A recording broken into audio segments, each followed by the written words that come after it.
le 6 avril 2025. Le célèbre bombardier furtif B-2 Spirit, une merveille technologique de 2 milliards de dollars, a survolé furtivement la zone de combat yéménite. Lorsque les rebelles Houthis ont compris que quelque chose clochait, ils ont rapidement lancé missiles et drones. Ils ignoraient qu'ils avaient affaire à la force aérienne la plus redoutable du monde, capable de détruire sans pitié toute organisation terroriste. Que nous réservent les rebelles Houthis? Quel prix devront-ils payer? Avec Navy Secret, découvrons-le.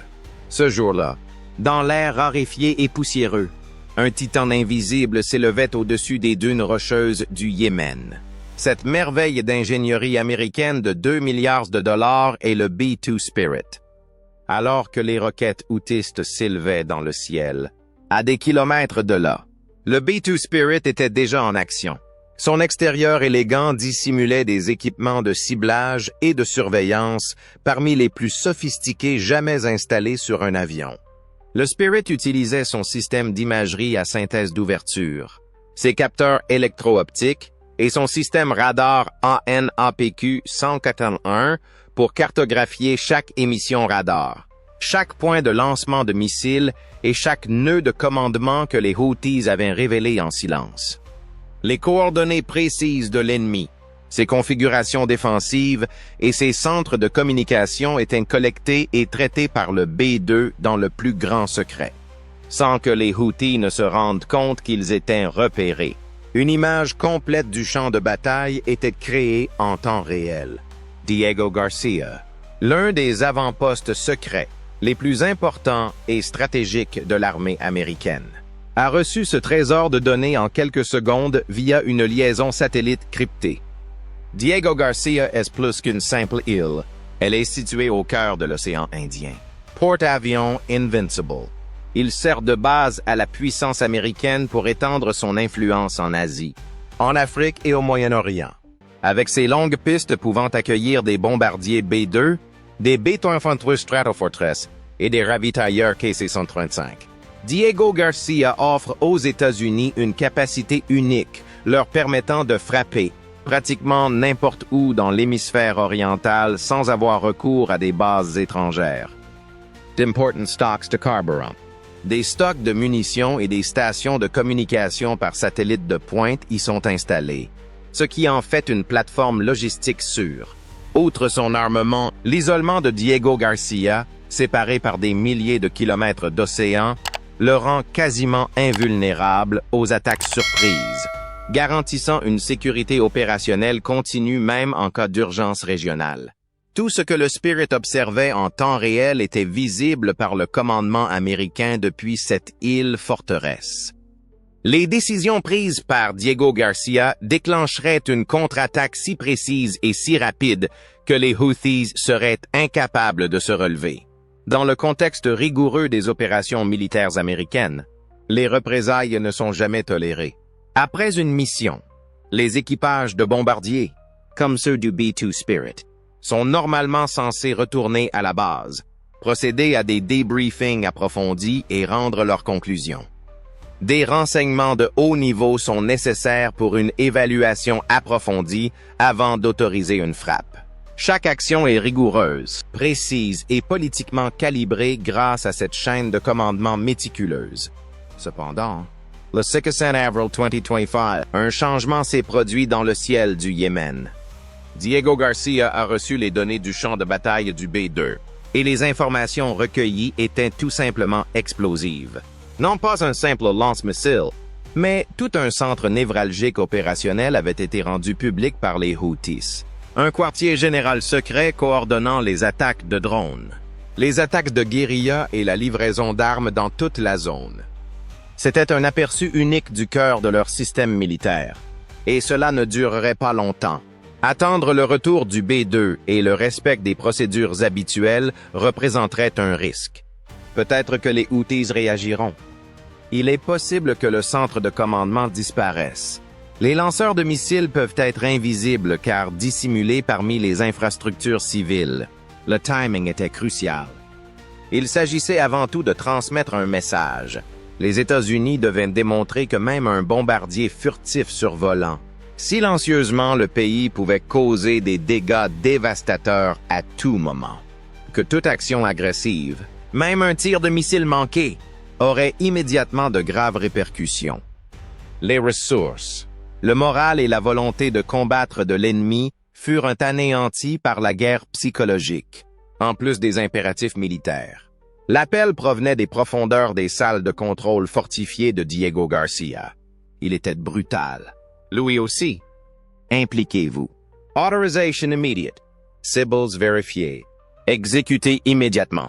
Grâce à des communications cryptées, les 2 pilotes du B-2 ont reçu le feu vert. Ils ont transformé leur état d'esprit, passant d'un chasseur passif à un prédateur actif, avec sang-froid et sérénité. Ouverture des portes de la soute à bombe. Système de ciblage connecté aux coordonnées récemment transmises. Tous les systèmes sont devenus opérationnels. À 12 000 mètres d'altitude, l'esprit invisible et invincible allait semer la dévastation. Et il serait trop tard pour que quiconque au sol réalise réellement ce qui allait se passer. Il n'y aurait ni avertissement, ni compréhension, ni second chance. Le B-2 Spirit a entamé sa mission meurtrière après avoir obtenu l'autorisation et vérifié ses cibles. Silencieux, impénétrable et invisible. Il survolait les défenses aériennes hostiles, passant aisément du mode surveillance au mode frappe. L'ouverture de ces soutes à bombes internes a révélé l'une des charges les plus précises et les plus meurtrières de la guerre contemporaine. Des bombes pénétrantes GBU-57 de gros calibre et des bombes de petit diamètre GBU-39 étaient chargées à l'intérieur. Ces armes à guidage de précision pouvaient détruire chirurgicalement des infrastructures vitales et des bunkers renforcés. Grâce aux coordonnées GPS transmises en temps réel par l'électronique embarquée du Spirit, chaque bombe était programmée en vol. Un deuxième passage ne serait pas nécessaire. Le centre serait atteint à chaque coup. La première vague du B-2 fut lancée à 12 000 mètres d'altitude précisément. Grâce à des algorithmes de ciblage intelligents, capables de s'adapter même en chute libre, les bombes ont commencé à fendre l'atmosphère ténue l'une après l'autre. Quelques secondes après les premiers impacts, le lanceur de missiles Houthis a été détruit, explosant dans un cratère enflammé, dispersant des débris et neutralisant le pas de tir. Quelques instants plus tard, le centre de commandement, dissimulé par des couches de camouflage et de béton armé, a été bombardé par des munitions à guidage de précision. Les explosifs ont atteint leur cible. L'installation a été détruite par des explosifs d'une force terrible, détruisant les réseaux de communication, les tunnels et le système nerveux central des opérations Houthis dans la zone, en seulement 15 minutes. Les défenses Houthis, autrefois coordonnées, étaient en ruine. Il n'y a pas d'alerte, pas de réaction précipitée, pas de contre-attaque. Pas même une ombre sur le radar n'indiquait que le B-2 avait percuté et disparu. L'anarchie régnait en dessous. Les chefs avaient disparu en un éclair. Un silence régnait dans les communications. Les survivants étaient dispersés par la peur. Isolés, désemparés et sans chef. L'esprit, un fantôme dans le ciel que personne ne pouvait toucher ni arrêter, s'envola au-dessus de tout en silence. Son objectif accompli. Le message était sans ambiguïté.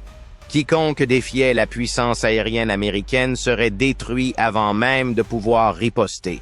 La deuxième vague de vengeance américaine éclata lorsque l'esprit du B-2 disparut dans le ciel, laissant derrière lui un centre de commandement Houthi détruit. Sa mission était évidente, détruire le cœur logistique des Houthis au plus vite. En même moment, une attaque plus meurtrière survenait depuis l'océan. Les missiles de croisière Tomahawk lancés depuis les destroyers de l'US Navy, positionnés au large de la mer Rouge, ont attaqué leurs objectifs. Depuis la guerre du Golfe, le missile d'attaque terrestre Tomahawk, OUTLAM, est l'arme privilégiée pour les opérations impliquant des frappes précises en profondeur. Le Tomahawk peut être lancé depuis des navires, des sous-marins ou des bases terrestres et opère à des vitesses subsoniques tout en rasant le terrain pour échapper à la détection radar. Sa portée dépasse moins de 600 km. La précision de ciblage du Tomahawk, qui combine guidage GPS, navigation inertiel, cartographie des contours du terrain, TIRCOM et corrélation de zones numériques, DESMAC, le rend particulièrement mortel. Il peut atteindre une cible de la taille d'un camion à des centaines de kilomètres de distance. De plus, les versions les plus récentes du Tomahawk Block 5 bénéficient de meilleures liaisons de données, ce qui permet aux opérateurs de modifier leur profil de mission, de recibler leurs missiles en vol, voire de rôder et d'atteindre des cibles mobiles, les rendant ainsi plus intelligents et plus meurtriers qu'auparavant. Les dégâts se sont concentrés sur le port de Ross, qui était un canal vital pour l'approvisionnement en armes et en carburant des Houthis, ainsi que pour leur financement au marché noir. Il n'a fallu que 6 minutes pour que l'enfer s'abatte. Les énormes réservoirs de pétrole ont été incendiés par les premières attaques de Super Hornet, qui ont projeté des boules de feu à des centaines de mètres dans le ciel nocturne. Les missiles Tomahawk ont détruit le réseau logistique qui soutenait l'insurrection depuis des années en s'écrasant sur des entrepôts, des caches de munitions et des bunkers de commandement protégés, provoquant des explosions secondaires qui ont secoué la région. À la fin des bombardements, Ross Isa, autrefois un centre vital de pouvoir et de commerce, n'était plus qu'un désert de flammes, jonché d'oléoducs brisés, d'acier tordu et de ferraille en feu. La capacité des Houthis à opérer dans la zone fut presque immédiatement anéantie par le manque de carburant, de munitions et de voies de ravitaillement. Les attaques contre le port pétrolier de Ras Isa eurent un effet de choc sur l'ensemble du réseau Houthi en quelques secondes. Un cratère en feu avait remplacé leur centre de commandement, autrefois animé par des communications cryptées, des flux en temps réel du champ de bataille et des instructions aux forces de première ligne. Véritable mer de feu et de fumée noire, leur centre logistique, l'artère vitale qui amenait carburant, munitions et renforts étaient coupés de tout commandement, de tout approvisionnement et des uns des autres. L'ensemble du réseau de communication Houthi, méticuleusement construit au fil des ans à l'aide de téléphones satellites, de radios cryptées et de relais renforcés, s'est effondré en quelques minutes. Les commandants de terrain, anxieux de recevoir des instructions qui ne viendraient jamais, hurlaient dans des radios éteintes. Les opérateurs de drones étaient assis sans aucun signal de contrôle, aveugles et sourds. Soudain, seuls et dispersés dans le désert et les montagnes, les groupes d'infanterie commencèrent à paniquer. En l'absence de coordination centrale, des situations confuses se sont propagées comme une traînée de poudre. Les escouades ont quitté leur position défensive, indécises quant à savoir s'il fallait se rendre, battre en retraite ou se regrouper.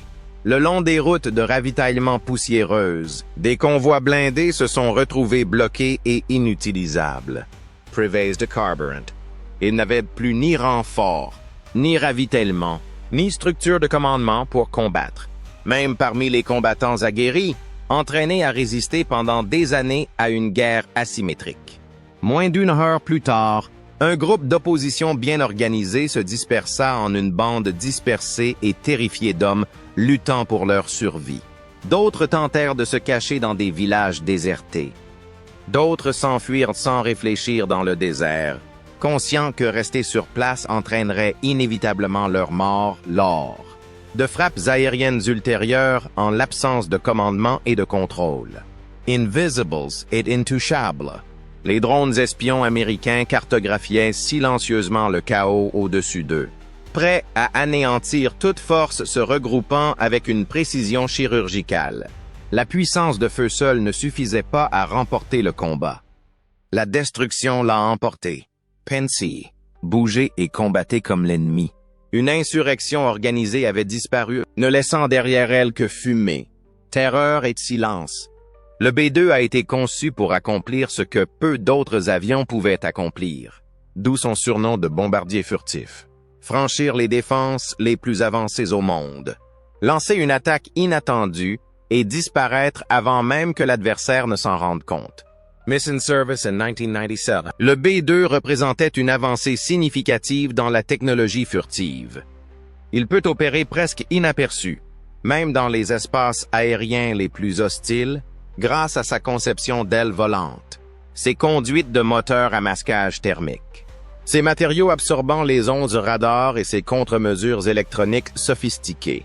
Malgré ses plus de 20 ans d'existence, cet esprit est resté à l'avant-garde de la guerre contemporaine grâce au progrès constant de l'avionique, des revêtements furtifs et des systèmes de ciblage de précision.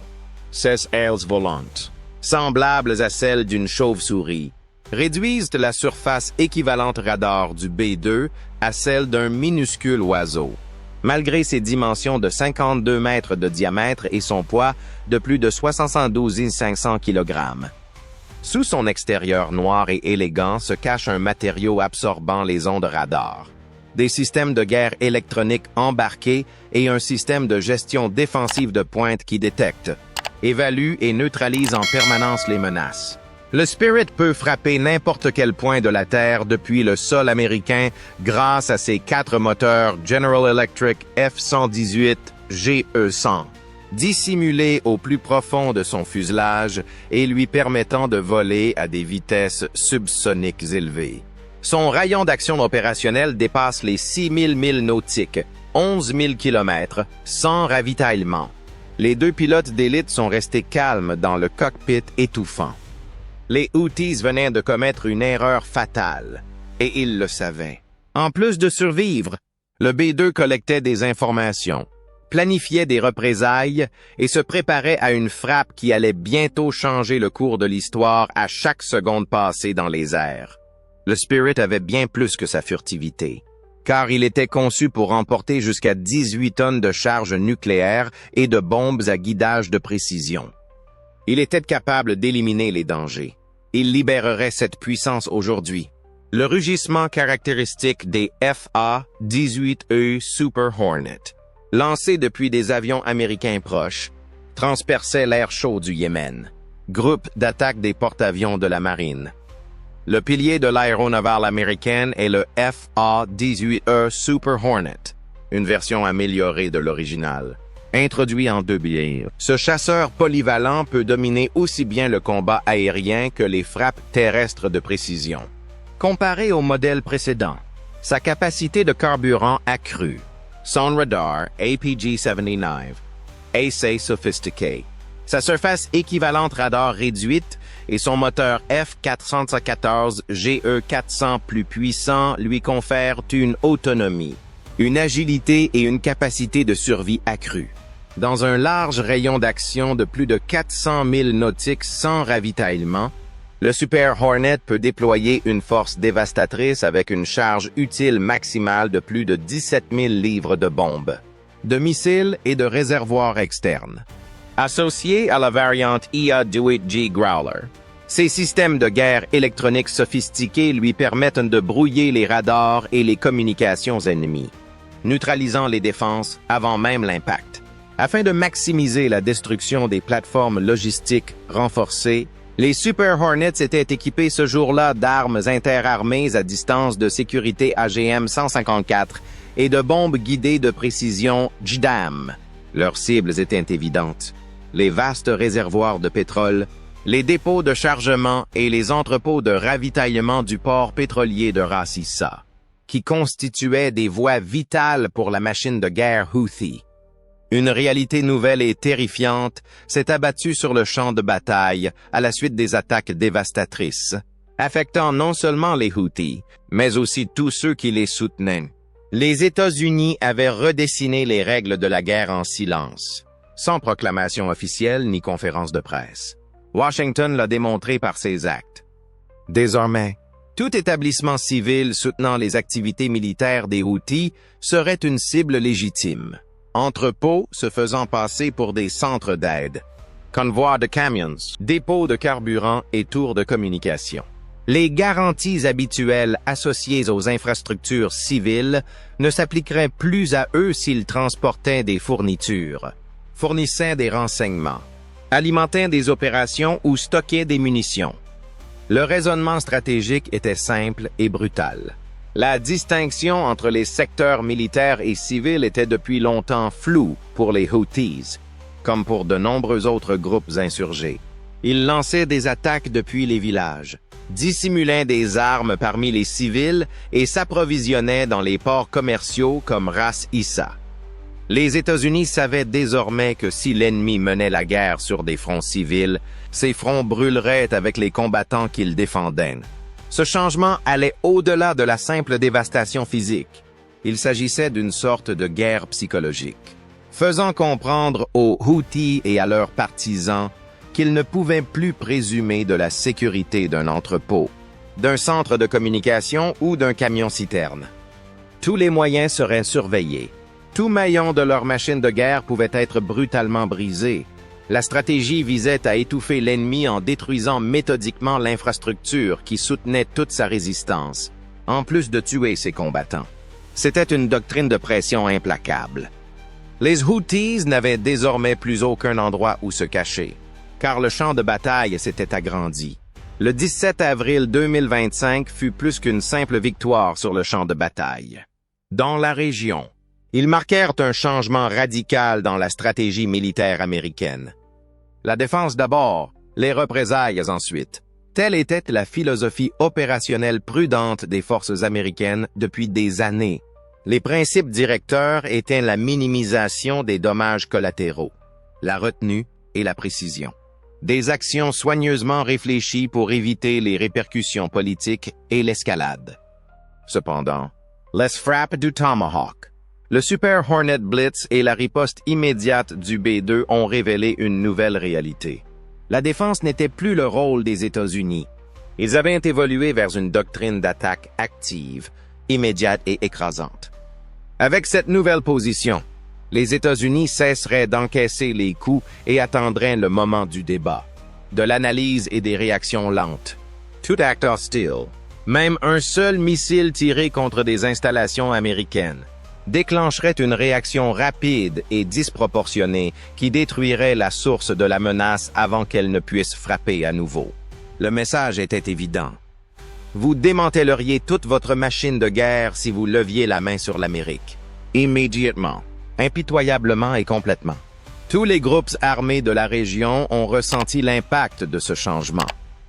Toute force hostile, y compris les Houthis, ne pouvait plus compter sur la stratégie américaine. Lente et prudente. Ces derniers se combattaient désormais avec rapidité, brutalité et sans préavis. La chute du bastion des Houthis était bien plus qu'un simple triomphe local. L'onde de choc a dépassé les déserts yéménites. Du jour au lendemain, la destruction du port pétrolier de Ras Issa, l'un des derniers centres logistiques importants sous contrôle Houthi, a gravement entravé les exportations pétrolières régionales. Les marchés mondiaux de l'énergie, déjà sous pression en raison des tensions géopolitiques, ont réagi avec colère. En quelques heures, les prix du pétrole ont grimpé en flèche. Des perturbations ont ébranlé les chaînes d'approvisionnement. Des voies de navigation auparavant sûres sont devenues dangereuses. Les conséquences plus larges sont rapidement apparues, avec la hausse des coûts de l'énergie et du transport et la perte de confiance des investisseurs. Ce blocus menaçait de déclencher une récession mondiale. Les consommateurs ont dû faire face à des coûts croissants en magasin et à la pompe.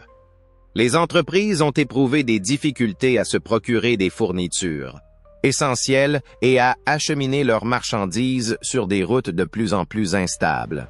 La pression s'est fait sentir presque immédiatement dans les économies dépendantes du commerce maritime et du pétrole du Moyen-Orient. Un bombardier invisible a été visé par un seul missile. Mais la situation s'est rapidement transformée en catastrophe économique mondiale. Cependant, les effets de cette journée dépassèrent le silence sur les fréquences radio-rebelles ou la fumée au-dessus de Ras Issa. De Washington à Pékin, ce qui avait commencé comme une opération militaire ciblée eut rapidement un impact sur les alliances politiques, les projections économiques et les doctrines militaires. Des réunions d'urgence ont été convoquées par plusieurs acteurs régionaux en quelques jours. Les Émirats arabes unis et l'Arabie saoudite, qui s'inquiètent depuis longtemps des capacités de missiles des Houthis, ont interprété la frappe américaine comme une autorisation de prendre des mesures plus drastiques. Leurs troupes ont établi un réseau de défense régionale plus cohérent en renforçant la surveillance aérienne et en collaborant avec les services de renseignement américains. L'Iran, de son côté, observait la situation avec inquiétude. La réponse américaine était un avertissement clair, car elle était brutale et écrasante. Téhéran soutenait depuis longtemps des forces par procuration. Mais la destruction du port pétrolier de Ras Issa a clairement montré que tout neutre considéré comme à double usage, militaire par sa fonction et civil par son apparence, pouvait être supprimé à tout moment. L'Iran, tout comme d'autres acteurs étatiques et non étatiques, a été contraint de réévaluer ses tactiques de camouflage en raison de la réévaluation des réglementations sur le champ de bataille. Selon les renseignements recueillis dans la région, les communications à haute fréquence ont connu une baisse spectaculaire. En prévision de frappes américaines similaires, les groupes mandataires en Syrie, en Irak et au Liban ont commencé à diversifier leurs ressources, à réduire leur empreinte électronique et à réexaminer leurs plans de secours. Outre le Moyen-Orient, les grandes puissances internationales ont également été touchées. Alors que la Russie dénonçait publiquement l'attaque comme une violation inacceptable des normes internationales, ces analystes militaires examinaient minutieusement en coulisses le profil opérationnel du B-2. Afin de combler son déficit de capacité à repousser les bombardiers américains à long rayon d'action, la Chine a habilement augmenté le financement de ses systèmes radars anti-furtifs en réponse aux tensions en mer de Chine méridionale. L'action américaine au siège de l'OTAN a suscité à la fois des éloges et des critiques. Le caractère décisif de la frappe, qui a démontré que les États-Unis pouvaient encore intervenir rapidement à l'échelle mondiale, a été salué par certains alliés. D'autres ont exprimé des inquiétudes quant aux conséquences de la redéfinition des infrastructures civiles comme cibles militaires, en particulier pour les membres européens, plus exposés à l'escalade et aux risques collatéraux. Cependant, le sentiment à Washington était sans équivoque. La doctrine de la réaction retardée était révolue. Elle était remplacée par une nouvelle approche, caractérisée par la rapidité, la force disproportionnée et l'imprévisibilité. Il s'agissait d'une dissuasion fondée sur l'anéantissement, et non de simples représailles. Les répercussions économiques ont été graves. Les contrats à terme sur le pétrole ont bondi. Les investisseurs s'empressant de réévaluer les primes de risque sur les expéditions en provenance du Moyen-Orient. En une semaine, le prix de l'assurance des pétroliers en mer Rouge a augmenté de plus de 300%. Alors que les navires se détournaient pour éviter les eaux contrôlées par les Houthis, les ports d'Oman et de Djibouti ont connu une congestion nocturne. Les marchés de consommation européens et asiatiques ont été durement touchés. Les industries dépendantes de l'énergie ont subi des retards. Les compagnies aériennes ont procédé à des ajustements de couverture de carburant. Plusieurs économies du G7 ont revu à la hausse leurs prévisions d'inflation. Tout cela parce qu'un bombardier furtif avait envoyé un message de choc et de stupeur, évitant ainsi toute diplomatie conventionnelle. Cependant, malgré les bouleversements économiques et géopolitiques, le facteur humain demeurait prépondérant. Les organisations humanitaires civiles au Yémen se sont empressées d'évaluer les conséquences. Des centaines de personnes avaient été déplacées par les troubles environnants, mais le B-2 avait frappé précisément. En raison de l'effondrement des infrastructures, des évacuations frénétiques et des pénuries de fournitures provoquées par la perte de la ligne de communication vitale de Ras Issa. Les cliniques débordaient de blessés, et non à cause de l'explosion elle-même. Les responsables américains ont lancé une campagne rivale, usant cette fois du soft power, par crainte d'une réaction internationale. En 72 heures, l'aide humanitaire est arrivée par pont aérien. La connectivité de base a été rétablie dans les zones touchées grâce au déploiement de centres de communication par satellite. Des déclarations publiques ont souligné la précision de l'opération et la détermination des États-Unis à protéger les civils, même face à des combats intenses. Cependant, le calcul stratégique était évident.